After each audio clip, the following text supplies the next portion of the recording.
another video.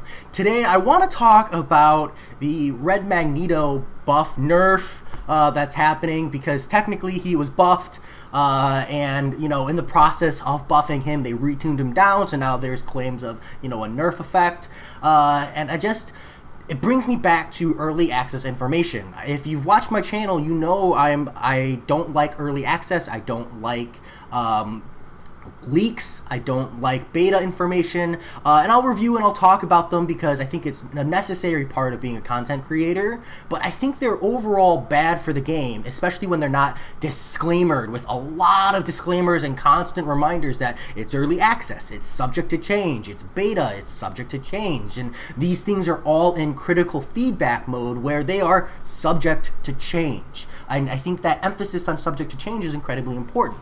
A lot of people can get early access information, or they can see a leak and they can take it as like a good starting point, and then when it actually goes live and the content launches, they can reevaluate and adjust their perspective, and they do that fairly reasonably, and I think that's a good mindset to have.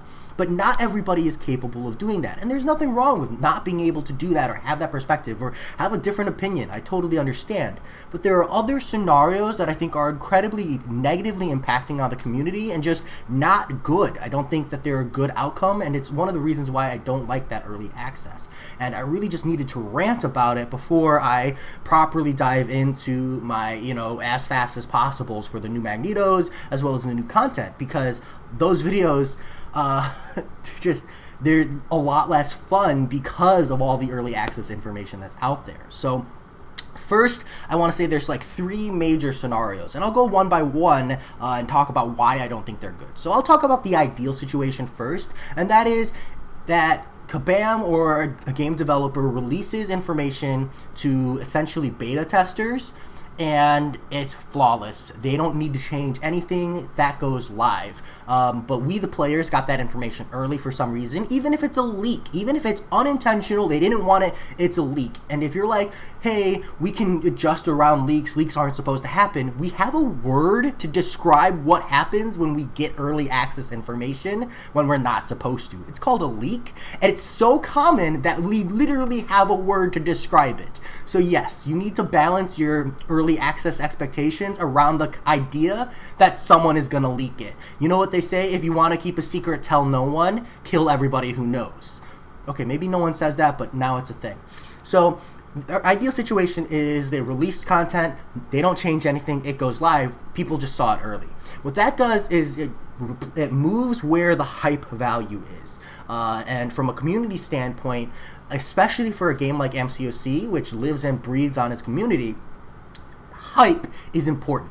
If you see a movie trailer 3 years in advance, and you see the same movie trailer 2 years later, and the same movie trailer 1 year later, you've now spent 3 years hyping a movie. At this point, you might be asking yourself, if the movie ever comes out, if it's as good as it leads to expectations, I've already seen all the movie because I've seen 4 trailers and they always put the best parts in the movies. You get to the new movie and there's not as many crazy excitements. Like if they don't match that hype level of 3 years, you're disappointed. Or maybe it's shorter, you hype something up before you're supposed to know about it, like a game, and then the content comes out, a month later. Well, you've spent that month asking, hey, when is it happening? When is it coming? And then, that brings us into the other two scenarios where there's like an imbalance in the situation. So for Red Magneto's example, in beta, I'll call it CCP, honestly, Red Magneto was buffed. He's much stronger than he's actually launching.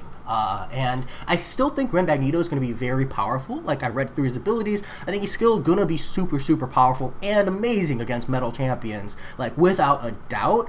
But it changes the perspective from, hey, Red Magneto's getting buffed up to this point, and it changes it up to Red Magneto was here and now he's nerfed on launch, and this is where he's coming out. And that's not a good perspective. That's a negative effect to a champion that's getting a huge buff. Like, Red Magneto getting buffed in the first place is crazy. People have been asking for it for so long. And there's a negative connotation there that I just don't think needs to be. And a big part of that, I don't blame the person listening and thinking, oh, you know, that's how they see it, because that's how it looks. You saw a buff, now you saw a nerf, and so you do have that up and down feeling, and there's nothing wrong with that. The issue is it could have been avoided just by not looking at early access information, just not seeing it. Don't spoil the movie. Don't eat candy before dinner, right? I think it would have been that simple. So I don't really agree with seeing it. And if you've watched, you've asked me questions, you know that I avoided as much as possible spoilers or early access information about Red Magneto, because I didn't want to have that warp my impression. And it's unfortunate because the information was out for so long that even I couldn't avoid it. I couldn't resist that temptation of watching a good couple videos just to see the potential, because so many people had brought it up, and I felt the need to watch. So that's an unfortunate part, but honestly, I think that's the worst case scenario, where they buff up a champion and then they have to nerf it on launch, which in my opinion, it's not actually a nerf because it's not live yet, so it's not actually something. You can't nerf something that isn't in the game yet, but that's just a conversation for a different time. But I think that's a negative connotation that could have been avoided. But let's talk about the inverse. What happens when a champion is too weak, in beta, and then they buff them up on launch and the players watch that whole process? I think in that situation, I think the worst case scenario is players blowing it off. They completely ignore it. They say, oh, I've already seen it, I'm not impressed, the champion's not going to be good enough, and then they launch and it's actually stronger than, in the beta, and players will just blow it off and it gets underhyped. So you have both the overhyped and the underhyped value, and I think neither of those are good. I think it would be nice to just let it go through its testing process, let it get adjusted, let it get rebalanced to fit into the game, because believe it or not, you don't want too powerful and you don't want too weak. You want a good balance to have all the champions feel good, or as many as possible feel good. And if it gets underhyped, there's an undervalue, and then for a long time it's underappreciated, and then we don't notice the champion or feel champion's value until months later when someone is making crazy videos about it and showing the value and bringing light on the situation. And that also could have been avoided. That delay in value and appreciation could be avoided just by waiting for launch. So that's it. Those are my opinions. I understand, you might disagree, and that's absolutely reasonable. I understand my perspective here, might be a little unfounded, but it's just the way I see it, and it's something I needed to get off my chest before I properly talked about the awesome and amazing buffs we have to both versions of Magnetos, and before I dove into the new patch.